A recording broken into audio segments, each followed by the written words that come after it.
We're back on WDRB News at 4 o'clock with a live look at the House chambers where the debate rages on over the budget. I'm Chris Sutter. Good afternoon, everybody. What a day it has been here at the Capitol in Frankfort, and it's not over yet. It started with the sea of educators expressing their anger over what many of them are calling an assault on public education. They won't forget.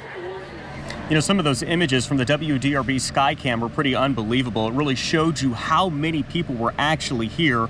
Lawrence Smith has been talking to Frankfort's mayor today a little bit about attendance. Lawrence? Yeah, Bill May has lived here. Yeah. All right, Lawrence, thank you very much for your reporting. We do appreciate it. There's no doubt about it. Tempers were flaring today outside of the Capitol here. This afternoon is no different, but this time it's inside the Capitol. WDRB's Katrina Helmer has been watching the battle over the budget. Katrina? Updated, Chris. All right, Katrina, thank you. And you know, if people are sharing their opinions in person, they definitely are on social media as well.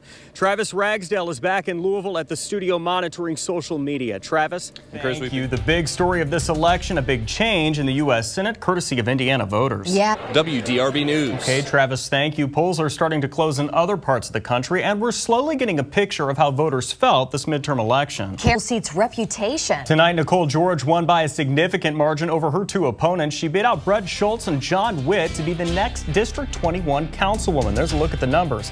This district has a storied past. Its former councilman Dan Johnson was kicked off Metro Council after he was accused of inappropriate behavior towards several women. His replacement, Vitalis Lanshima, recently came under fire for missing meetings and then running for office in another country. He did not run for re-election tonight. Here's a map of how the Senate currently shakes out, and we just got word that the AP is calling that the Republicans will maintain control, meaning Mitch McConnell will remain the Senate Majority Leader. Democrats were hoping to take over the Senate, but losing Donnelly hurt them. Numbers are still coming in, so it's not exactly clear how many seats Republicans will hold. So even if it's 50-50, Republicans will still have the majority, as Vice President Pence would break any tiebreaker. So some developments there tonight. U.S. Representative John Yarmuth claims victory for his 7th term in Congress. The Democrat. Also tonight, in the most contested U.S. House race in Kentucky, Republican Andy Barr won a 4th term in the 6th Congressional District. Barr beat out Amy McGrath. The former Marine pilot was considered Barr's toughest challenger since he got to Congress in 2012. The district, which includes Lexington and Frankfort, saw plenty of star power. President Trump and Donald Trump Jr. both campaigned for Barr, while former Vice President Joe Biden stumped for McGrath. The law that will amend the state constitution by adding rights for crimes victims passes. Marcy's law passed despite a judge ruling the wording on the ballot was too vague. The judge said the vote shouldn't be certified, but that's being appealed.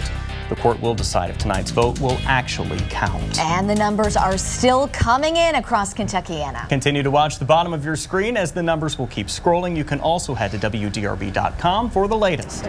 Lindsay, David, I am so thrilled to tell you that I did not have to use this poncho I brought out here this year. It is such a welcome change from last year when it was like 40 degrees out here at the track with a lot of cold rain. Even got to use the shades a little bit. It was a nice day out here. Couple of races still ahead. And there's a new parking plan here at Churchill Downs. It's been a year of firsts. Thousands of people trying to figure out what exactly they're doing. Our Stefan Johnson talked to a lot of them to figure out how they made this day drama-free. Behind me. Okay, so you've seen the hats, horses, and dresses, but what about some of that stuff you don't get to see out here at Churchill Downs? Our Travis Ragsdale takes us behind the scenes. You know, Derby is steeped in tradition, but for so many fans and families, it goes far beyond this track and the horses. Here's WDRB's Gilbert Coursey. Don't get stuck scrambling for a poncho or stuck in Derby Day traffic. Wake up with WDRB Saturday morning. We'll have you covered with everything you need to know. Join us Saturday from 6 until noon on WDRB and WDRB.com for all the inside scoop on Kentucky Derby 144. All right, it's about 6:40. I think it's quitting time, cement julep time, guys. Oh, boy. So back to you. We're talking about everything back to school today. I was just talking about middle school dances. Yeah. Still remember it like it was yesterday. Casey was playing All My Life. Remember that song? No. Dancing with Katie Hoffman. Oh, yeah? Yeah, Katie Hoffman. Did you have a ruler between the two of you? Yeah, the teacher did come. I mean, we weren't that close, don't get me wrong. We didn't have a school dance. I don't remember having a junior high school dance. Never did, ever. huh? Did you have them in high school? Like the Sadie Hawkins and Winter Formal and all that? Prom? We had a prom. Yeah.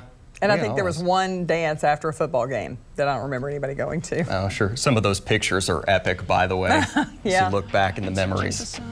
Yeah, some good memories. School starts today for know. some districts. I'm still laughing at you pulling out the Sadie Hawkins reference. And what year did you say you were dancing to Casey and JoJo? Oh, 2000-ish. Oh my gosh, I worked here then. I know. So with Candace, when Casey and JoJo was big for us, we were like, I had kids.